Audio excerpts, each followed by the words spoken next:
मी विजय तुकाराम पाटील. मी आत्ता सध्या नाशिक PMGSमध्ये अधीक्षक अभियंता म्हणून कार्यरत आहे आणि परवा 3 ऑगस्टला माझ्याकडे सार्वजनिक बांधकाम प्रादेशिक विभाग संभाजीनगर इथला अतिरिक्त कार्यभार देण्यात आलेला आहे त्या आदेशान्वये.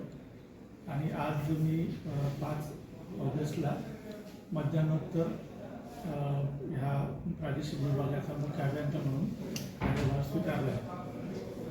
तर दरम्यानच्या काळात माझं प्रमोशन मुख्य अभियंता म्हणून प्रस्तावित आहे, ती प्रोसेस चालली आहे.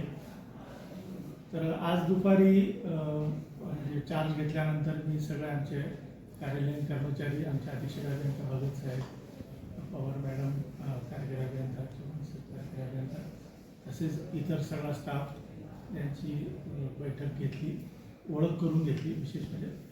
आणि सध्या कुठल्या महत्त्वाचे विषय अर्जंट काय काय चालले त्याचे थोडं जाणून घेतलं. आणि याच्या पुढे आता सगळ्यांना आश्वस्त केलं की आपल्याला इथे एक उत्तम काम करायचं आहे आणि काम करत असताना ज्या काय अडचणी येतील त्याचे तुम्ही मला सांगत जा, त्याचं लगेच निराकरण करत जाऊ. आणि मला सगळ्यांचं सहकार्य अपेक्षित आहे असं मी सगळ्यांना सांगितलं आहे. नाशिकमध्ये कामाचा अनुभव आहे आपल्याला. मराठवाड्यात कसं आहे की मराठवाड्यात तर मी फक्त काही दिवस ट्रेनिंगला होतो वालबीला, त्याच्यानंतर इथे पण मी या AC ऑफिसला ट्रेनिंगच्या दरम्यान होतो. पण मराठवाड्यात मी अजून काम केलेलं नाही आहे. पण मी माझं बरंचसं काम जे मी मुंबई नाशिक रिजनमध्ये काम केलेलं आहे. तर याच्या आधी माझं बरंचसं काम जे कार्यकारी अभियंता पदापासून मी प्रधानमंत्री ग्राम सडक योजनेत काम केलेलं आहे. तर तिथली मला ती क्वालिटी आणि तिथला जी सिस्टीम आहे त्याचा चांगला अनुभव आहे माझा.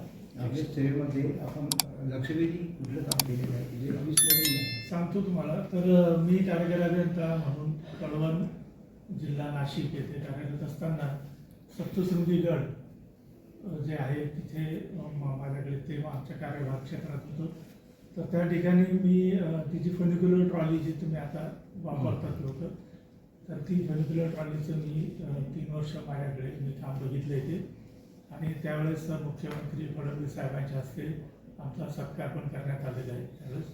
त्याच्यानंतर तिथे सप्तशृंगी गडावरती जो पोहोचण्याचा रस्ता आहे घाट मार्ग आहे त्याचं रुंदीकरण करणे. त्याच्यानंतर तिथे दरडी नेहमी कोसळत राहायच्या. तर मंदिरावरती पण बऱ्याचदा ते काही मोठे मोठे बोल्डर्स आलेल्यामुळे बरंच क्षतिग्रस्त झालं होतं.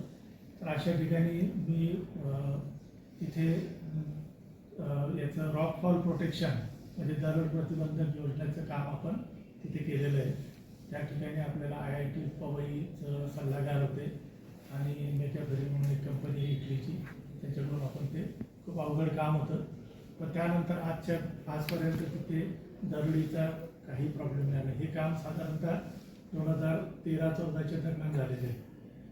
आता पण काम चालू आहे सर मधल्या गाभाऱ्याच्या चालू आहे. आता सध्या परत काही ठिकाणी आता हळूहळू जसं जसं जिथे गरज असेल त्या ठिकाणी काम चालू आहे. शेवटचा प्रश्न, आज जी बैठक घेतली 1.5 तासाची, कोणत्या काम काय जाणवलं तुम्हाला, नेमकं कोणत्या विषयावर? नाही काय, ही फक्त जनरल तोंड म्हणजे आमची ओळख होती पहिले.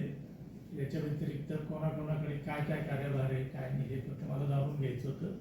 आणि मध्यंतरीच्या काळात मी बरेच PMGSYला काम केलं असल्यामुळे PWDत कसे अजून काय काय बदल झाले का जेव्हा मी काम करत होतो 8-10 वर्षापूर्वी आणि आता काही बदल झाले ते फक्त जाणून घेतलं, बाकी काही. धन्यवाद. धन्यवाद.